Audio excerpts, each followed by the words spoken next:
पत्रकार राघवेंद्र वाजपेयी की सीतापुर में दिन दहाड़े हत्या कर दी जाती है। मैं इस वक्त उसी जगह पर मौजूद हूं जहां पर पत्रकार राघवेंद्र वाजपेयी की हत्या होती है। ये जो सड़क है ये लखनऊ को दिल्ली से कनेक्ट करने वाला हाईवे है और इसी हाईवे से राघवेंद्र वाजपेयी मेन शहर की तरफ सीतापुर की तरफ बढ़ रहे थे। मेरे बाएं हाथ पे जो तस्वीर आप देख रहे हैं ये हेमपुर रेलवे स्टेशन है और ये मैं जहां पर मौजूद हूं ये हेमपुर रेलवे बाईपास है और यहीं से जो है यहीं से जो राघवेंद्र थे वो सीतापुर जा रहे थे और शुरुआती तौर पर जो चीज़ें निकल के सामने आई हैं कि उनके पास किसी का फ़ोन आया था। उसके बाद वो घर से निकले और उसके बाद यहाँ पर उनकी मौत हुई। मौत होने के दौरान शुरुआती तौर पर जो जानकारी निकल के सामने आई कि शायद किसी घटना में उनकी मौत हुई है या दुर्घटना हुई है। पर जो लोग यहाँ पर पहले पहुँचे उन्होंने क्या देखा उनसे बातचीत करते हैं। क्या शुभ नाम भैया? जी, हमारा नाम अशोक तिवारी है। अशोक जी, आप यहाँ राघवेंद्र जी की मौत के कितने देर बाद यहाँ पहुँचे? लगभग यहाँ 20 मिनट बाद पहुँचे थे। 20 मिनट बाद। लगभग कितना बज रहा होगा? लगभग 3:20 हुआ होगा। जी। क्या देखा आपने? जी, हम यहाँ मीडिया के पर्पज़ से आए थे। हमने देखा कि यहाँ पे जो डेड बॉडी पड़ी हुई थी, खून में लथपथ पड़ी हुई थी। काफ़ी लोगों की यहाँ भीड़ भी लगी हुई थी और 112 उसके करीब 5 मिनट बाद 112 नंबर आई है यहाँ पे। उसके बाद फिर एम्बुलेंस आई है जिसमें उनकी डेड बॉडी को लदवा दिया गया। तो क्या जानकारी मिली कि दुर्घटना में मौत हुई है, गोली चली है, क्या पता? जी, कुछ लोग बता रहे थे गोली चली है, कुछ लोग बता रहे थे कि दुर्घटना में इनकी मौत हुई है। जी। और यहाँ पर कुछ चीज़ें स्पष्ट नहीं? जी, यहाँ पे कुछ नहीं स्पष्ट हो गया था। जी।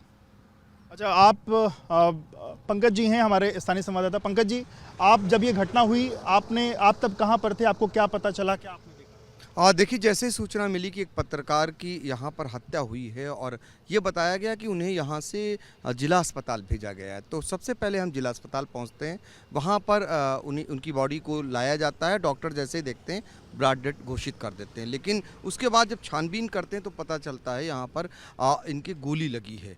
तो शुरुआती तौर पर जब वो गए तो तब तो दुर्घटना की बात निकल सामने थी या गोली लगने की बात जब वहाँ पहुँचे तो पता चल गया?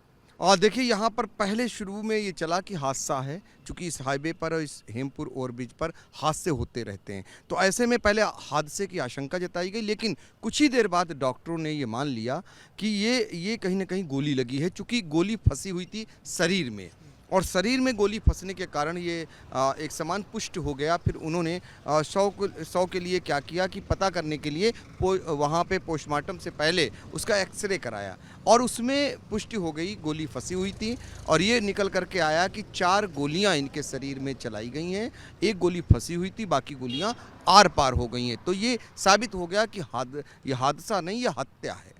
अच्छा, ये चीज़ जिस तरीके से परिजन जो बात कह रहे हैं कि कुछ सरकारी कर्मियों के खिलाफ उन्होंने कुछ खुलासे किए थे, उस बाबत ये हत्या कराई गई है, आप लोग को क्या जानकारी? बिल्कुल, उनकी जो प्रिंट मीडिया से जुड़े हुए थे राघवेंद्र वाजपेयी, तो उनकी कई रिपोर्ट्स ऐसी थीं जो उन लोगों के लिए विचलित करने वाली थी, परेशान करने वाली थी, जो खासकर जिनके नाम आ रहे थे कि भ्रष्टाचार उसमें हुआ। जैसे धान खरीद का मामला, स्टाम्प चोरी का मामला, ऐसे प्रकरणों को लगातार उजागर कर रहे थे। महोली तहसील है, वहाँ के वो स्थानीय संवाददाता थे।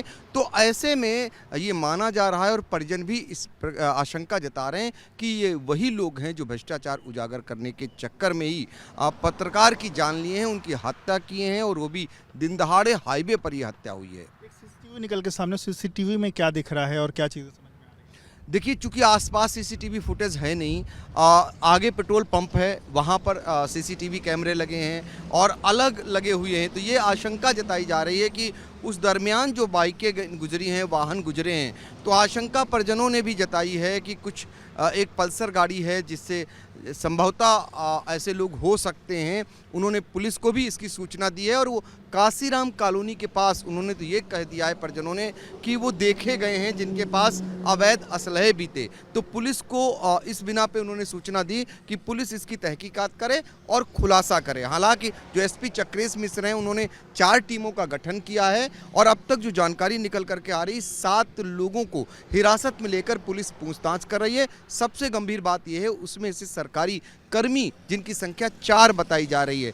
तो ये अपने आप में बड़ा मामला है। देखिए कब तक खुलासा होता है। बिल्कुल, तो देखिए ये वो स्थानीय लोग हैं जिन्होंने इस पूरी घटना को यहाँ पर देखा समझा और जिस तरीके से निर्मम तरीके से दिन दहाड़े किसी पत्रकार की हत्या कर जाती, शुरुआती तौर पर तो ये लगा कि शायद कोई एक्सीडेंट में उनकी मौत हुई है, पर उसके बाद अस्पताल जाने के बाद 4 गोलियां लगने की बात निकल के सामने आई है।